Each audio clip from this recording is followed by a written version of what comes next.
Leçon 7. La bonne et la mauvaise déclaration. Écriture 2 Timothée 1, verset 7, 1 Pierre 2, 24, Matthieu 8, 17. Vérité fondamentale. La déclaration par notre bouche autorisera soit Dieu, soit Satan à nous dominer. La Bible est la parole de Dieu et renferme ses pensées. Bien sûr, les pensées de l'Éternel diffèrent de celles des hommes, car mes pensées ne sont pas vos pensées, et vos voix ne sont pas mes voix, dit l'Éternel. Autant les cieux sont élevés au-dessus de la terre, autant mes voix sont élevées au-dessus de vos voix, et mes pensées au-dessus de vos pensées. Ésaïe 55, versets 8, 9. L'étude de la parole de Dieu et de ses idées nous donne la hardiesse de penser comme lui, après avoir aligné nos raisonnements sur la parole. En traitant ce qui se rapporte à la déclaration, nous découvrons que si notre confession est inexacte, c'est parce que notre croyance l'est aussi. Si notre croyance est fausse, notre pensée l'est également. Et si notre pensée est erronée, c'est parce que notre intelligence n'a pas encore été renouvelée par la parole de Dieu. Parfois, les enseignements bibliques semblent déraisonnables à la nature humaine, car son intelligence n'a pas été renouvelée par la parole de Dieu. Marc 11, 22 à 24 dit « Ayez foi en Dieu » ou « Ayez la foi de Dieu ». Je vous le dis, en vérité, si quelqu'un dit et qu'il ne doute point en son cœur, mais croit que ce qu'il dit arrive, il le verra s'accomplir. C'est pourquoi je vous dis, tout ce que vous demanderez en priant, croyez que vous l'avez reçu, et vous le verrez s'accomplir. La Bible amplifiée traduit le verset 24 par « Pour cette raison, je vous le dis, tout ce que vous demanderez dans la prière, croyez, ayez confiance et la certitude qu'elle vous est accordée, et vous l'obtiendrez. » Les plus grandes merveilles qui puissent arriver aux chrétiens se produiront lorsqu'il pénétrera dans le domaine spirituel.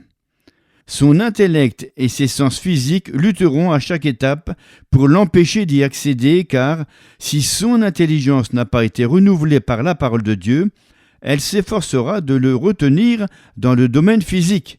Pourtant, il y a un monde spirituel et c'est lui le véritable domaine du chrétien.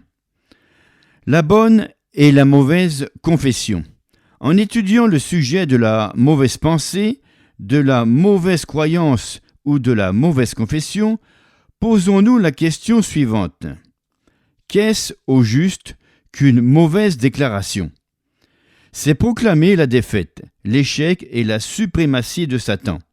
En expliquant comment le diable vous entrave et vous empêche de réussir, comment il vous tient dans l'esclavage et dans la maladie, vous proclamez la défaite. Une telle déclaration ne sert qu'à glorifier le diable. Comme nous l'avons déjà signalé dans des leçons précédentes, confesser signifie rendre témoignage d'une vérité que nous avons épousée, attester ce que nous savons et affirmer ce que nous croyons. Fréquemment, nos déclarations admettent notre défaite et glorifient le diable plutôt que la parole de Dieu.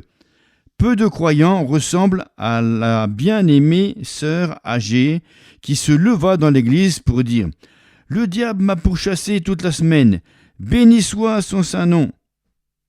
Néanmoins, un grand nombre de nos témoignages attestent la suprématie de Satan dans notre vie au lieu de rendre hommage à celle de Jésus-Christ. Quand nous témoignons de ce que Dieu a fait pour nous, nous glorifions le Seigneur. À l'inverse, en énumérant les agissements du diable, nos échecs et nos défaites, nous rendons gloire à Satan. Nombreux sont ceux qui perdent la bénédiction que Dieu leur réserve à cause de leurs mauvaises déclarations, tout simplement. Ils sont vaincus et leur vie devient un cauchemar. En effet, une mauvaise déclaration qui glorifie Satan reconnaît inconsciemment l'échec de Dieu. Elle détruit notre foi et nous maintient en esclavage. Déclarer que Satan est capable de nous entraver et de nous empêcher de réussir lui permet de nous dominer. C'est donc par notre bouche que nous autorisons soit Dieu, soit Satan à régner sur nous. Par contre, la confession par nos lèvres, dictée par la foi du cœur, remportera la victoire totale sur Satan dans chaque combat. Lors de la nouvelle naissance, nous confessons que Jésus est notre Seigneur. Il commence à nous dominer et à régner dans notre vie. Cependant, quand nous déclarons que Satan est capable de nous entraver et de nous empêcher de réussir, même si nous sommes chrétiens, nous permettons au diable de nous dominer. Il est le Dieu de ce monde et il n'hésitera pas à prendre les rênes de notre vie. Nous l'avons autorisé à le faire. Même s'il s'agit d'un consentement inconscient ou par ignorance, c'est néanmoins un consentement. Et quand Satan règne sur nous, nous sommes remplis de faiblesse et de crainte. Vaincre la crainte et le doute. 2 Timothée 1, 7. Car ce n'est pas un esprit de timidité que Dieu nous a donné, mais un esprit de force, d'amour et de sagesse. Bien que nous ayons parfois peur dans le domaine naturel, nous ne devons jamais déclarer la crainte. La peur ne vient pas de Dieu. Le verset ci-dessus affirme que Dieu ne nous a pas donné un esprit de timidité ou de crainte, mais un esprit de force, d'amour et de sagesse. La crainte ne provient pas de notre fort intérieur, mais s'efforce de s'emparer de nous de l'extérieur. Elle vient de l'ennemi. Au lieu de confesser la crainte, nous devrions proclamer la force, l'amour et la sagesse. Cette vérité s'applique également au doute.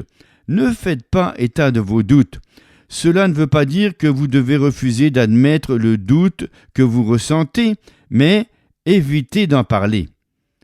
Le doute vient du diable. C'est une marchandise de contrebande. C'est satanique.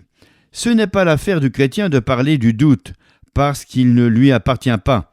Beaucoup pensent être sincères lorsqu'ils confessent leurs doutes. Il se peut que vous ayez été tenté de douter, mais vous pouvez chasser le diable en lui résistant. Alors, gardez-vous de confesser le doute, déclarez la foi. Commencez à dire qui et ce que vous êtes en Christ. Vous êtes croyant, vous êtes une nouvelle créature. Parlez de cela, croyez-le et pensez-le. Et si vous êtes tenté, et personne n'est à l'abri de la tentation, résistez au diable, et il fuira loin de vous. Jacques 4, 7. Au nom du Seigneur Jésus-Christ, refusez le doute, et il vous quittera. Proclamez la parole de Dieu. Au lieu de confesser vos doutes et vos craintes, déclarez ce que dit la parole de Dieu. Ne crains rien, car je suis avec toi. Ésaïe 41, 10. Par voie de conséquence, vous pouvez dire « Je n'ai pas peur, je suis enfant de Dieu et le Seigneur est avec moi. Il ne m'a pas donné un esprit de crainte, mais un esprit de force, d'amour et de sagesse. Je ne doute pas, je suis croyant. » Cessez de parler le langage diabolique du doute et de la crainte. Mettez-vous à parler le langage divin de la foi. Dieu est le Dieu de foi. Nous sommes les enfants de foi, du Dieu de foi. Lors de l'une de mes réunions, une dame me parla de sa sœur, qui était dans une clinique psychiatrique. Elle déclara « Elle n'est pas gravement malade, mais elle a vraiment besoin d'être soignée dans un hôpital. Elle comprend ce qu'on lui dit. De temps à autre, je la ramène à la maison pour 15 jours. Je vais la chercher maintenant, ainsi, elle pourra assister à ces réunions qui sont susceptibles de l'aider. » Je ne fis aucune prière pour cette malade, mais, pendant ces 15 jours, elle assista à toutes les réunions. Rien qu'en entendant la parole, elle retrouva la raison et n'eut plus besoin de retourner en clinique. Les médecins la laissèrent partir en la déclarant complètement rétablie.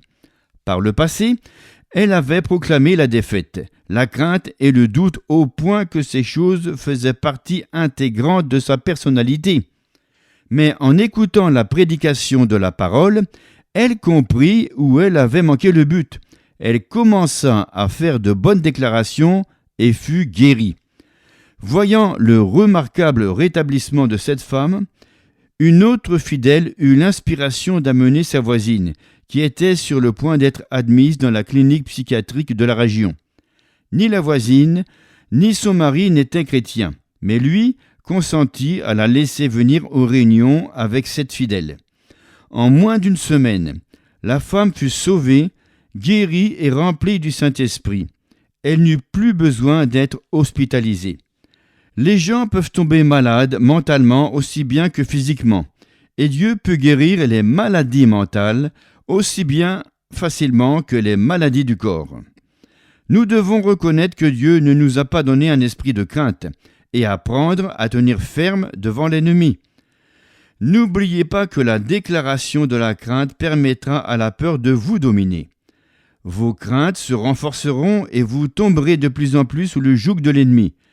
Mais si vous proclamez que votre Père céleste prend soin de vous et qu'il vous protège, si vous confessez la parole et affirmez avec hardiesse que ce que Dieu dit à votre sujet est vrai, que celui qui est en vous est plus puissant que celui qui est dans le monde, vous triompherez toujours de l'influence satanique.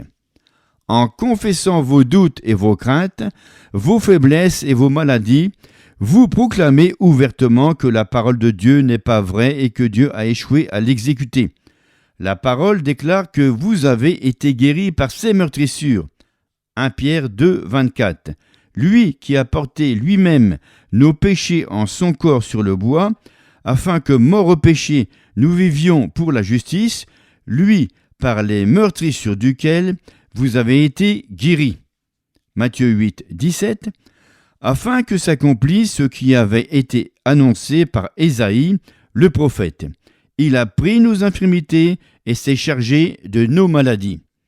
Si, au lieu de proclamer que Jésus a pris nos infirmités et s'est chargé de nos maladies, nous disons que nous les avons toujours, nous resterons malades. Mais si nous déclarons qu'il s'est déjà occupé de nos maladies, nous recevrons notre guérison. Trop souvent, nous acceptons le témoignage de nos sens physiques au lieu de celui de la parole de Dieu. Nous devons mettre la parole en pratique pour qu'elle soit efficace pour nous. Texte à apprendre par cœur.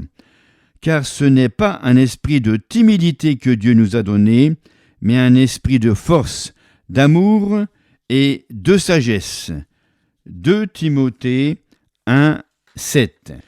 Je vous encourage à vous abonner et à partager avec votre entourage le chapitre de ce livre sur la foi.